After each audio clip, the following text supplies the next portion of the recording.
carcinoma de la porción distal, porque la mayoría de los tumores neuroendocrinos que aparecen en el apéndice se originan en la porción distal. Entonces, como protocolo siempre tenemos que incluir un corte de porción distal y otros dos cortes de la porción media y de la porción proximal.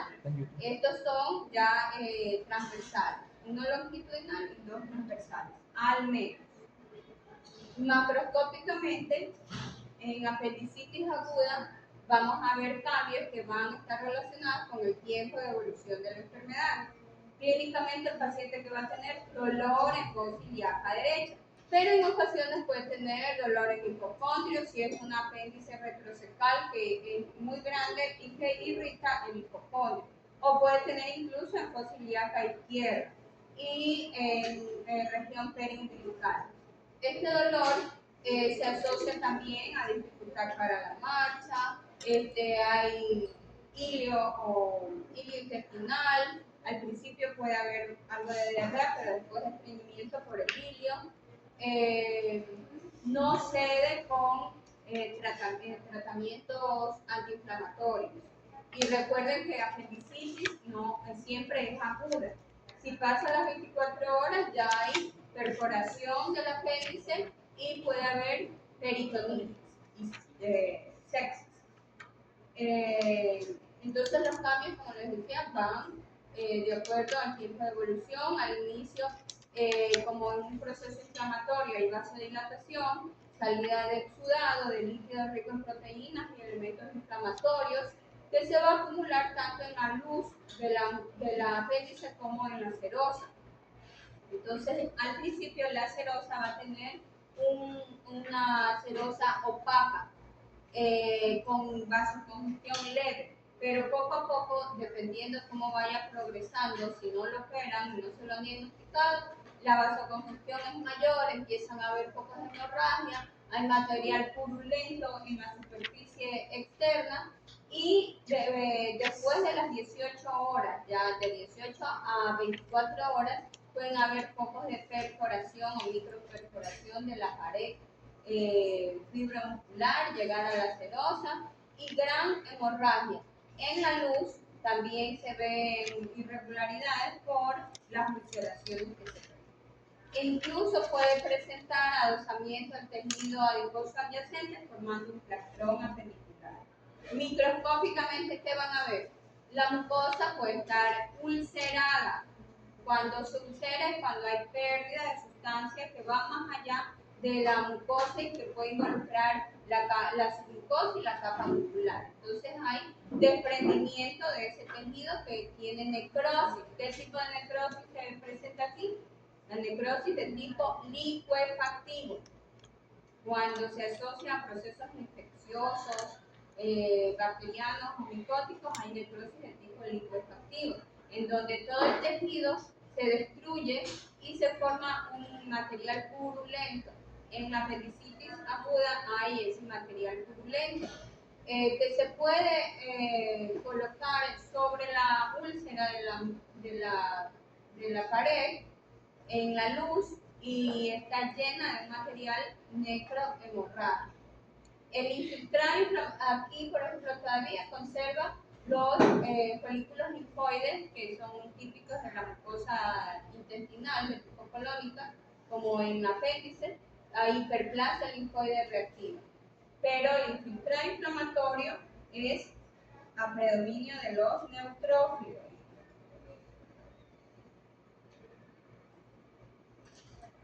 Es una muestra de apéndice, aumento de tamaño, ya sea de longitud y de diámetro.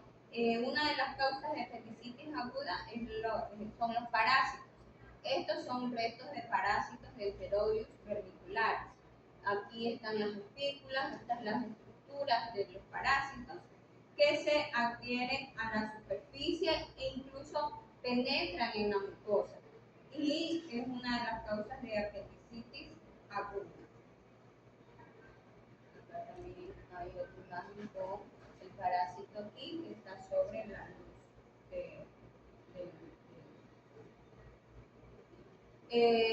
para decir que es apendicitis aguda tenemos que encontrar neutrófilos en la capa muscular.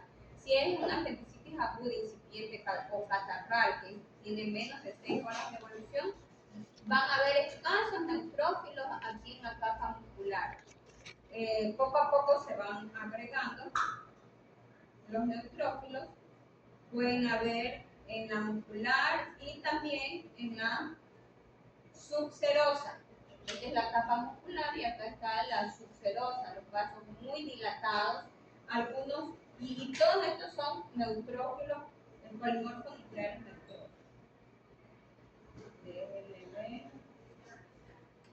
En el proceso inflamatorio va a haber concentración de células inflamatorias en la luz vascular donde se produce la agresión. En este caso hay un fecalito, un parásito o hay restos alimenticios que obstruyen la luz intestinal, proliferan las bacterias. Entonces aquí van a haber vasos dilatados que han concentrado elementos inflamatorios.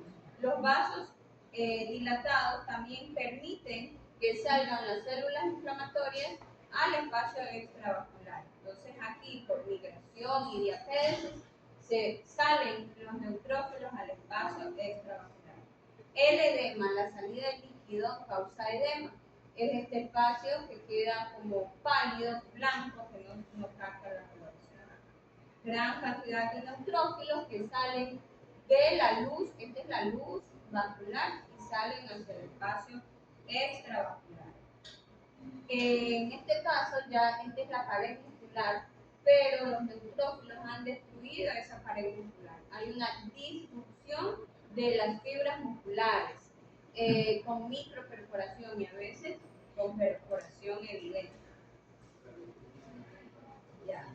En las diapositivas, que creo que ustedes ya las tienen en la plataforma, ahí están los elementos que les sirven para hacer su destrucción, tanto para el informe como cuando les tome una lección y les diga, pongan 3 elementos característicos, ustedes tienen que poner los elementos que los otros subrayados en rojo. Los que tienen colecistitis crónica.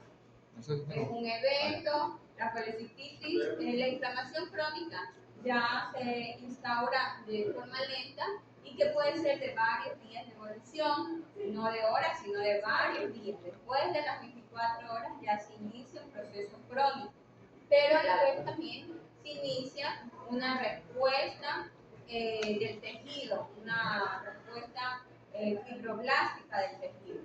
Entonces, se inicia el proceso inflamatorio crónico, en donde se reemplazan los neutrófilos por linfocitos y células plasmáticas, macrófagos, y también estos últimos pueden estimular la proliferación de fibroblastos. Los macrófagos de tipo 2 estimulan la proliferación de fibroblastos.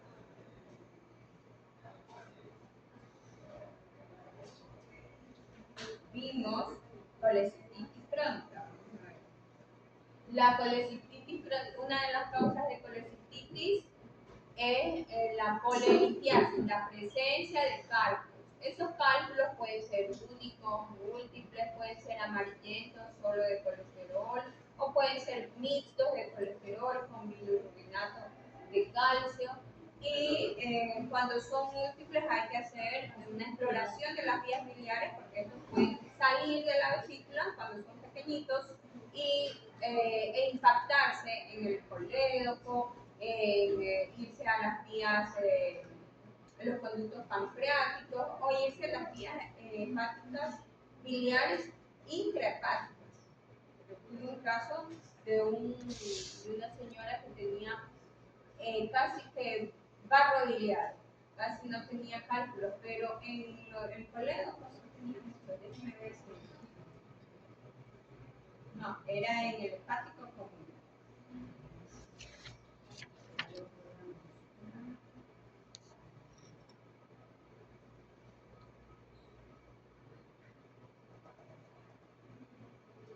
Muy fácil, de la vida real.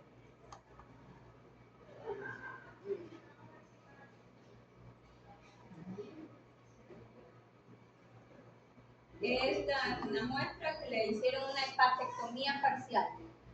Una señora que tenía colecistitis, pero en la tomografía le habían salido el hepático común dilatado y con cálculos en la tomografía. Aquí se hicieron cortes seriados de esa muestra que nos llegó del lóbulo izquierdo del hígado, que tenía todos estos ductos dilatados. Lo que estaba alrededor era el hígado, un poco amarillento.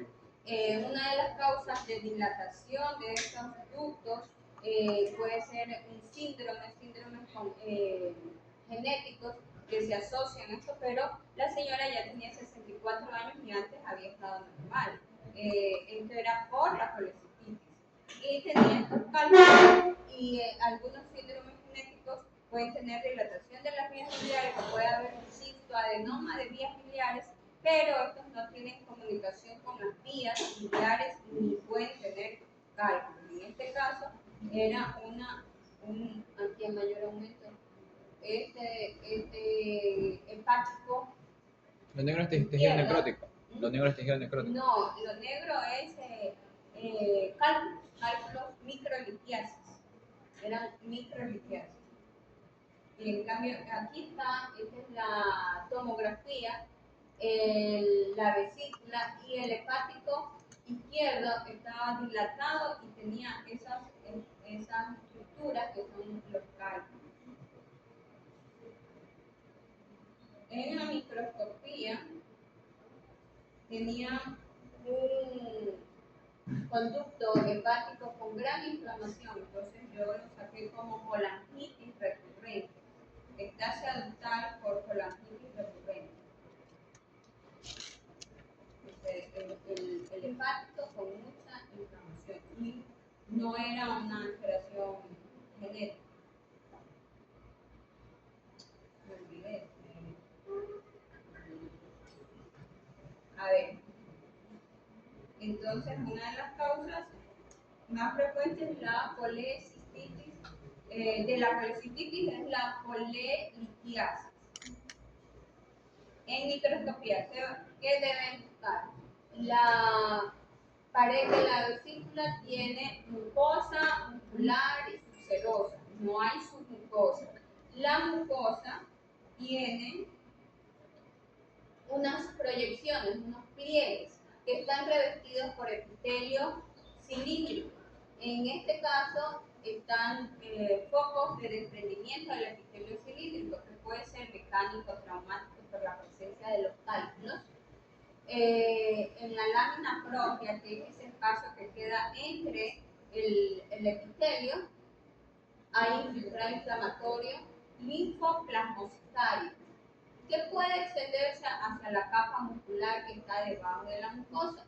La capa muscular tiene fibrosis densa, y en el tejido subseroso va a haber vasos dilatados.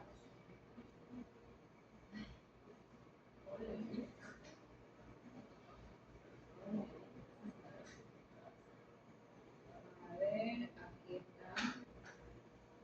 Esta vesícula tenía un solo cálculo, pero igual era en colecistitis con colelitiasis. Acá hay otra vesícula que tiene muchos cálculos amarillentos. Hoy tuve esta vesícula, el señor tenía una vesícula con muchos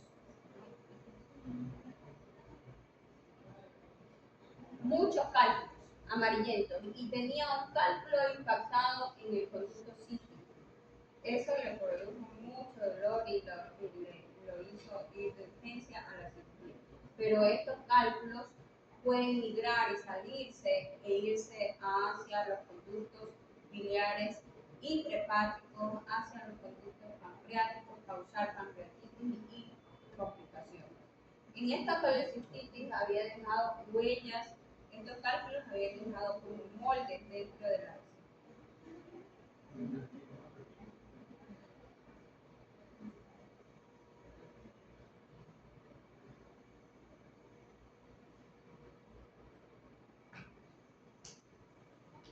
Entonces aquí el corte teñido con hematoxilina que muestra pliegues de la mucosa, con epitelio cilíndrico, con cambios reactivos, desprendimiento parcial, la lámina propia, que es este espacio que está aquí entre este epitelio, tiene edema, vasocongestión, infiltrado inflamatorio, linfoplasmocitario, que son las células de una respuesta inflamatoria crónica. La capa muscular, que está aquí debajo, también tiene infiltrado inflamatorio. Y los vasos están dilatados y conjuntivos. Estos son los elementos, células inflamatorias mononucleares, linfoplasmocitarios, fibrosis de la pared, erosión o desprendimiento del epitelio. Vaso conjuntivo. Acá hay otro, así viene, estos son los pliegues de la mucosa, epitelio cilíndrico. En ocasiones puede tener invaginación de los del epitelio. Invaginación del epitelio hacia la pared. Y eso se llama senos de Rokitansky-Achor.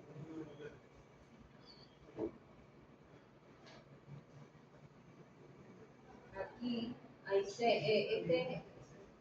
esta es la capa muscular. Y aquí hay estos invaginaciones del epitelio. Y estos se llaman senos de Rokitansky-Achor.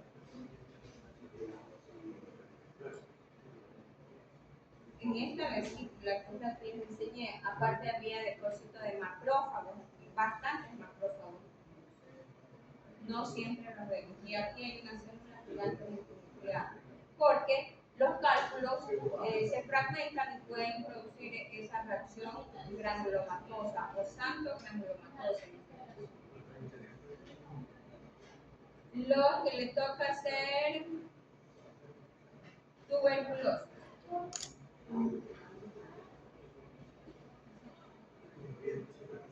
Nosotros vimos el pulmón con tuberculosis. Ustedes tienen que describir que es un lóbulo superior del pulmón izquierdo que presenta laceración de la pleura visceral, múltiples focos de granulomatosos, algunos fusionados. Al corte se identifican cavernas y granulomas. En las porciones ya más distales y basales se observan bronquiectasias, focos de calcificación distrófica. La calcificación distrófica son depósitos de calcio secundarios a un proceso inflamatorio o puede ser un proceso neoplásico. Cuando hay un proceso inflamatorio crónico, se cicatriza y puede tener depósitos de calcificación. En ocasiones hay niños que tienen tuberculosis y con los años le hacen una tomografía por otra cosa y le ven esos focos de calcificación en los pulmones. Y el médico sospecha o debe sospechar que ese paciente tuvo tuberculosis. Puede ser tratada o porque la inmunidad propia del paciente fue superior y la controló si es que el inóculo era pequeño. Pero cuando tiene un proceso de inmunosupresión, puede desencadenar nuevamente la enfermedad. Entonces, en microscopía, ustedes tienen los granulomas. ¿Qué son los granulomas? Formaciones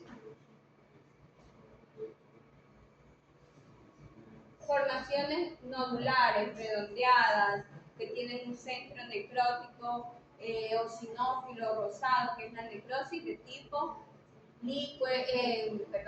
caseificante. La tuberculosis tiene el tipo de necrosis característico de la tuberculosis, es la necrosis de tipo caseificante. Y va a tener infiltrado inflamatorio crónico, que es linfocitos y células plasmáticas. Pero tienen otras células inflamatorias que son histiocitos modificados que se fusionan y forman las células gigantes multinucleadas de tipo Langerhans. Esas células multinucleadas de tipo Langerhans son estas que tienen los núcleos dispuestos en la periferia, acá también. Son típicas de la tuberculosis. Son células multinucleadas de tipo Langerhans.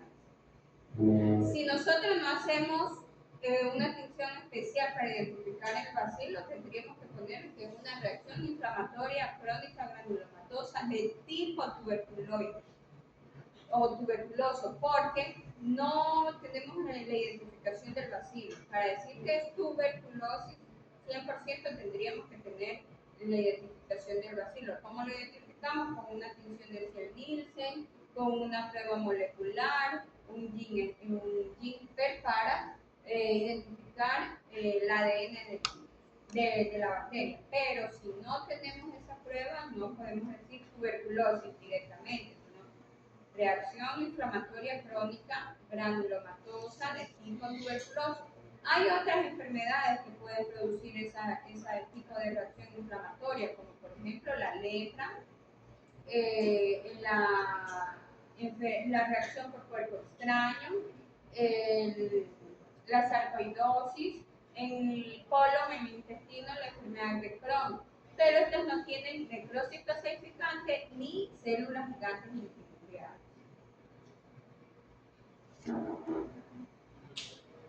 Acá se ven otras células gigantes multinucleadas. Este es un ganglio con bastante necrosis, los granulomas. Otro granuloma con las células gigantes multipolanas. Acá también.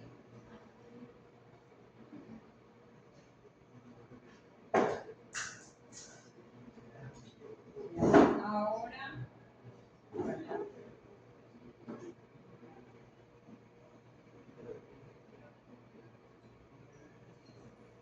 casi las mismas imágenes.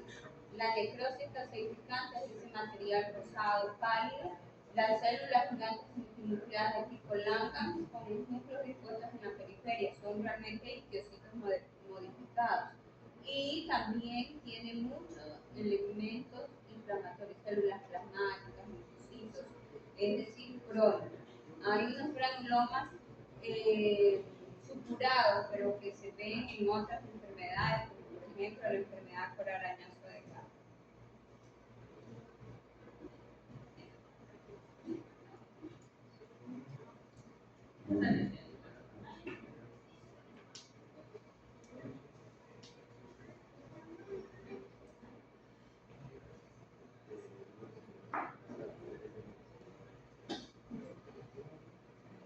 Lo que les toca hacer infarto intestinal.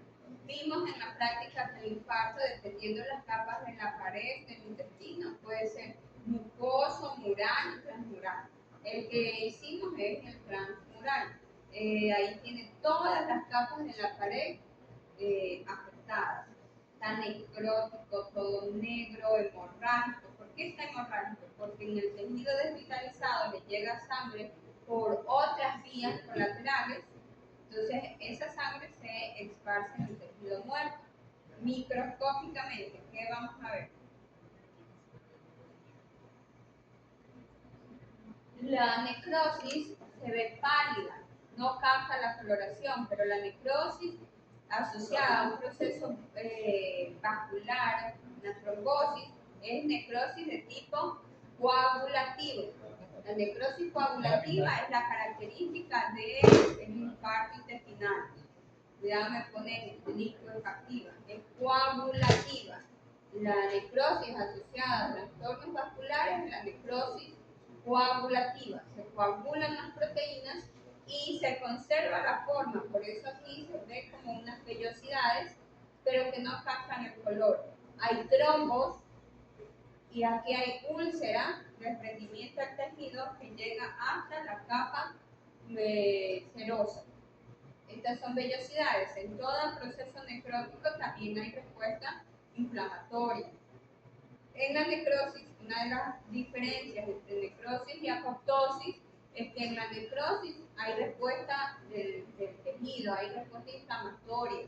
En cambio, en apoptosis no hay respuesta inflamatoria. Aquí sí. Y por eso se ven gran cantidad de elementos inflamatorios. Todo esto necrótico, con hemorragia y elementos inflamatorios.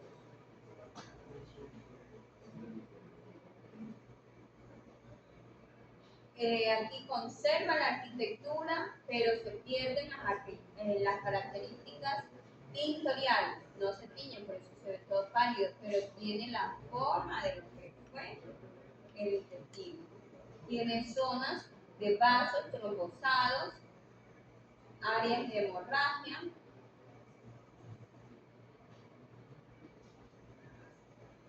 el tejido granulatorio. Cuando un tejido tiene una herida y se tiene que cicatrizar, para la cicatrización que va a haber angiogénesis. La angiogénesis es la neovascularización y aparecen nuevos vasos en un tejido laxo que tiene elementos inflamatorios, dentro de ellos neutrófilos,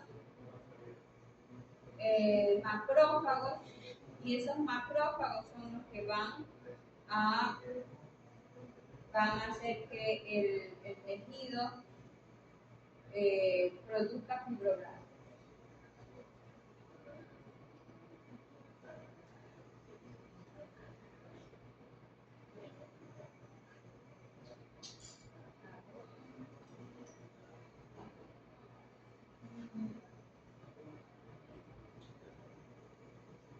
Entonces tienen que hacer cada uno su ficha. Ahora también hoy tiene que ser la de neoplasias. Tiene que ser 2 fichas. ¿No era una? Bueno, no, porque yo ahorita no puedo. A ver, de neoplasias.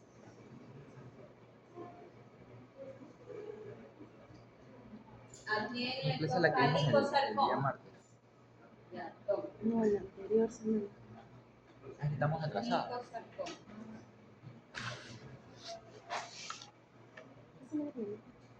Teratoma. Teratoma. Para nosotros. Licoma. Su lipoma nosotros. Ya.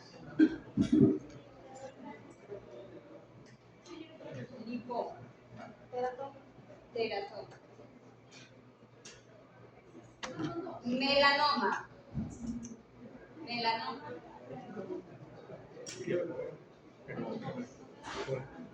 Mi celular está ahí. Melanoma. Carcinoma escamoso. Escamoso celular, el del pie.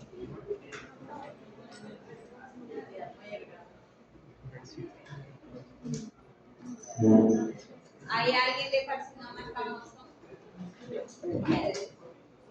No, ya cogieron lipoma, liposarcoma, teratoma, melanoma y epidermoide del pie. Carcinoma epidermoide o escamos celulares, lo mismo.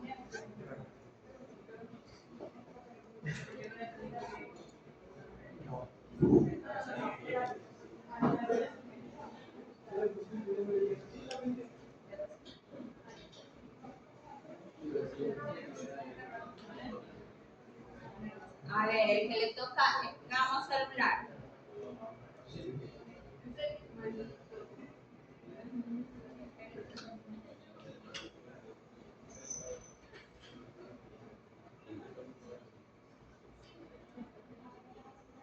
La imagen de la mitosis. Los tumores malignos pueden tener estas mitosis, estas figuras mitóticas que son figuras atípicas, de múltiples formas, de múltiples polos.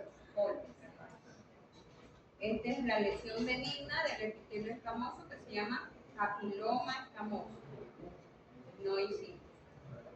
El de la lesión maligna de tipo epitelial que se origina en el epitelio escamoso, en el estrato que se parece a las células del estrato espinoso, y por eso algunos dicen espino celular, puede causar una lesión.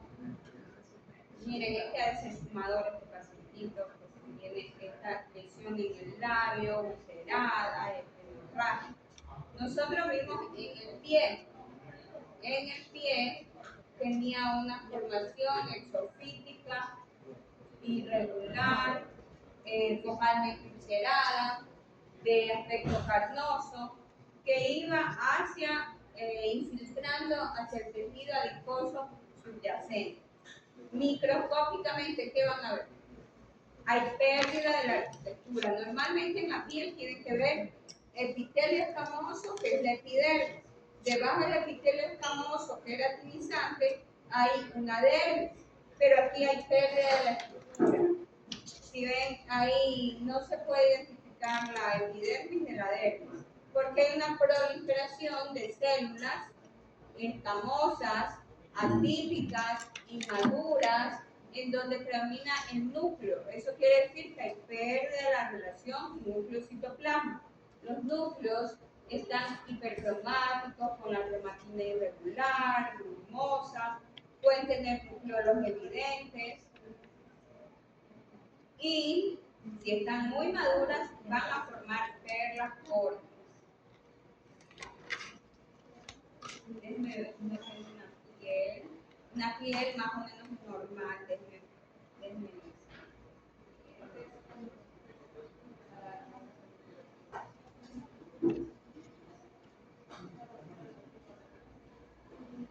Una piel más o menos normal, más o menos. Ya, aquí está. Déjenme ver. Ya. Esta es una piel más o menos normal porque aquí tiene epidermis con epitelio escamoso queratinizante. ¿Sí ven? Aquí hay un pelito que tiene intrainflamatorio folicular.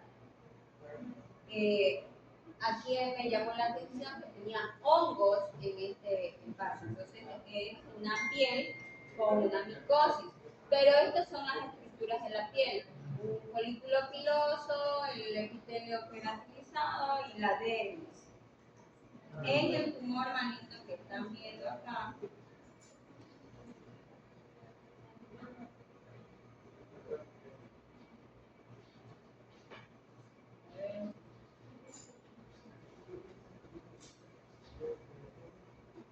aquí algo en esta imagen ven de epidermis, pero esa epidermis proyecta unos nidos y cordones hacia la dermis, y las células que lo conforman están atípicas, irregulares, con nucleolos, la cromatina es grumosa, los núcleos son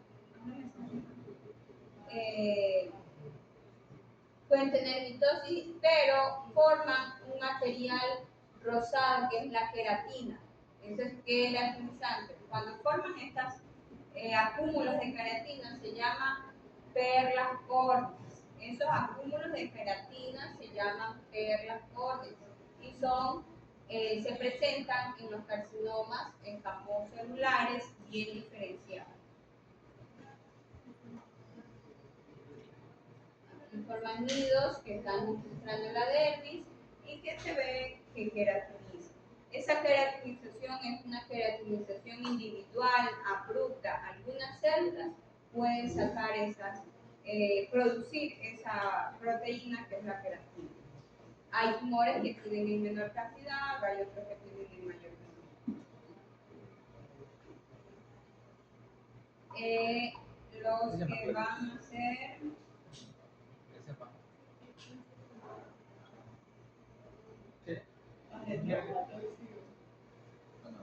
lipoma, los que les toca lipoma. Vimos este tumor, que era un tumor bien delimitado, focalmente encapsulado, tiene una cápsula de tejido conectivo muy finita, pero el tejido era bien diferenciado porque se parece mucho al tejido que le da origen. En este caso sería el tejido adiposo. Era homogéneo, blanco.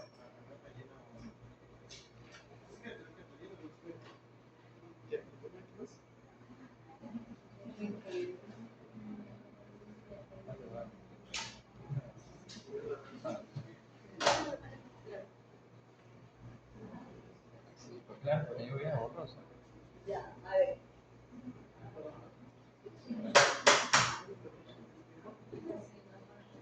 En la microscopía, ¿qué van a ver? Células adiposas maduras. Las células adiposas maduras tienen un núcleo pequeño y un citoplasma amplio que no capta la coloración del tejido adiposo, porque esa coloración para teñir la grasa tendríamos que usar una función que se llama Sudan para teñir la grasa, pero como no, esta es una función de macrofilina de eosina, no se tiñe. El núcleo sí se tiñe, sale oscurito.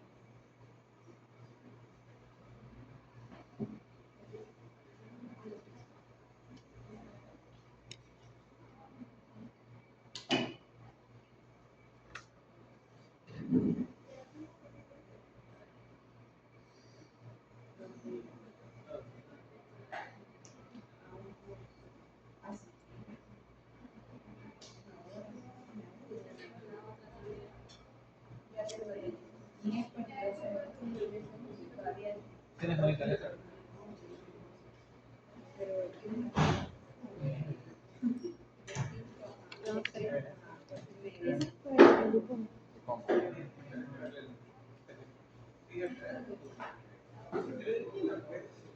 Se queda allí, ¿no? Ya, perfecto. Que cae miércoles. 13 de junio cae jueves. Y es elección. No, viernes. Bueno, entonces, viernes. Viernes la elección. Ah, pues, pero con el otro. Ah, claro. 13 de junio. Al otro. Ya, entonces, ¿qué tiene el lipoma? Adipocitos maduros que conservan la relación núcleo-citoplasma y forman lóbulos separados por tabiques conectivos. En los tabiques conectivos hay vasos sanguíneos. Esos son los elementos para el lipoma. Si tiene mucho tejido fibroblástico se llama fibrolipoma. Si tiene mucho componente vascular, angiolipoma. Si tiene muchas fibras musculares lisas, miolipoma. El que yo les di es lipoma. Tómase. El liposarcoma es la versión maligna del lipoma.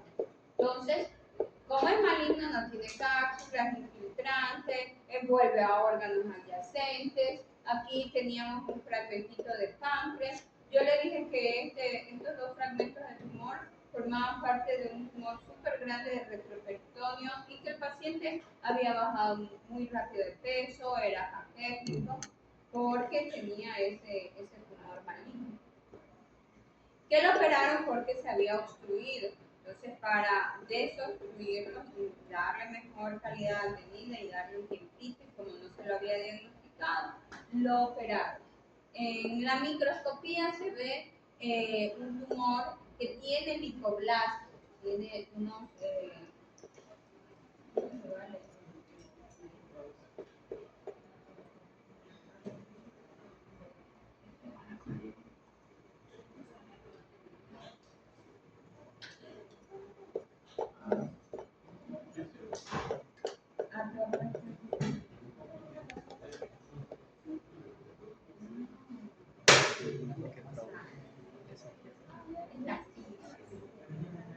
Espacio central.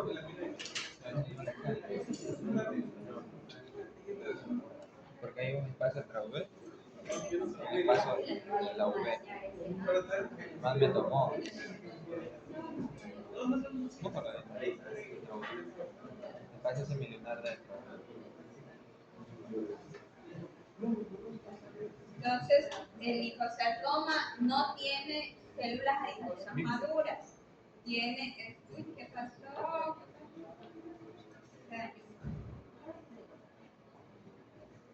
El liposarcoma no tiene adipocitos maduros, sino lipoblastos.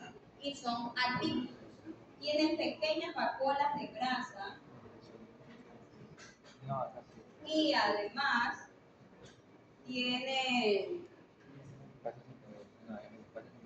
nucleolos, células pleomórficas, mitosis atípicas, y el tumor se acompaña de necrosis. Los tumores malignos muchas veces se acompañan de necrosis y hemorragia. No son elementos característicos. Aquí el elemento característico es la proliferación de células adiposas inmaduras, atípicas, pleomórficas, con núcleos irregulares, bizarros, que están sobre un tejido laxo, un tejido conectivo laxo. En ocasiones este tejido conectivo sobre el que están estas células puede ser mixoide y ahí se llama liposarcoma mixoide. Puede también tener muchas células redondeadas y ahí se llama liposarcoma de células redondas. O puede ser muy pleomórfica y ahí se llama liposarcoma pleomórfico. En ocasiones también puede haber en el mismo tumor, en diferentes áreas, diferentes patrones, mixoides, desdiferenciados, aquí es muy pleomórfico, entonces en el mismo tumor. También tiene una característica que de la vascularización, forma muy finitos vasos medios arqueados que le dan el aspecto plexiforme a la red vascular. Más o menos así, como en la que están aquí. Tiene esos vasitos muy finitos, eso es una red plexiforme. Ahora, ¿cómo se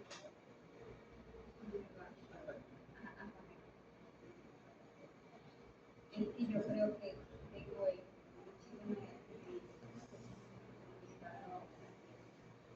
a ver el liposarcoma, aquí liposarcoma. Miren, estas células tienen vacuolas, pero no se parecen a los adipocitos maduros, son atípicos, por eso son atípicos. A veces tienen unas vacuolas pequeñitas, estos son los lipoblastos, pero que tienen unos núcleos con nucleolos evidentes. Algunas veces los núcleos son muy pleomórficos. Estos son núcleos bizarros, polilobulados, hipercromáticos. Los núcleos malignos de tumores malignos son hipercromáticos. Esa es la trama vascular plexiforme del liposarcoma.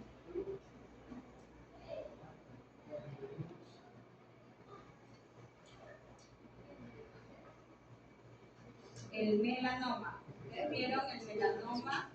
El melanoma vieron en piel de talón, piel gruesa. Este es un neomelanocito que es un lunar. La característica del lunar es que los lunares tienen células melanocíticas maduras, recién llegadas.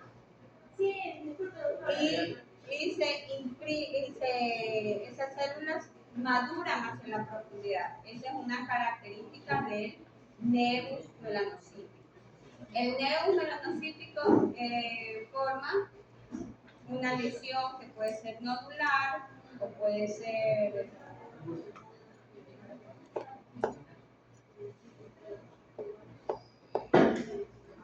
una lesión que puede ser macular, es una mancha de bordes regulares y la cantidad de pigmento es homogéneo. En cambio, el melanoma tiene esas lesiones irregulares, pueden estar ulceradas, de varias tonalidades, puede formar un crecimiento horizontal, plano, o puede formar un crecimiento vertical formando masas, como en este caso. Ustedes vieron en la planta, en una piel gruesa, en la planta del pie, de una piel gruesa. El melanoma no va a madurar hacia la profundidad, las células son más pleomórficas, una característica es que tienen nucleolos y tienen gran cantidad de pigmento melánico, generalmente. Sin embargo, a veces hay melanomas amelanóticos. Clínicamente hay unas nomenclaturas que nos ayudan a descubrir los signos clínicos del melanoma, como es la simetría, es decir, el tamaño irregular. Si yo divido una lesión en la mitad, si es benigna, la mitad derecha y izquierda deben ser parecidas. En cambio, en el melanoma lo divido y si lo veo por un lado, es totalmente diferente hacia el otro lado, porque es asimétrico. los bordes están irregulares, hay variabilidad en la coloración de la lesión, crece rápidamente. Se dice que las lesiones pigmentadas de más de 6 milímetros son sospechosas. Sin embargo, hay lesiones benignas de más de 6 milímetros y que evolucionan o crecen rápidamente. En ocasiones, las lesiones pigmentadas que desaparecen, es decir, que involucionan, también hay que investigarlas. Se utiliza la escala de Clark y la escala de Breslow para establecer el grado de profundidad del melanoma.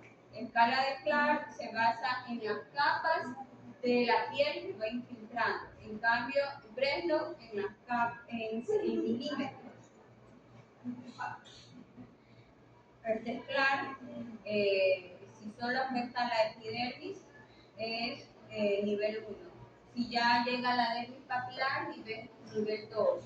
Si llega a la unión entre dermis papilar y dermis reticular, nivel 3. Nivel 4 es cuando afecta dermis reticular y nivel 5 cuando va más allá de la dermis, llega a la hipodermis.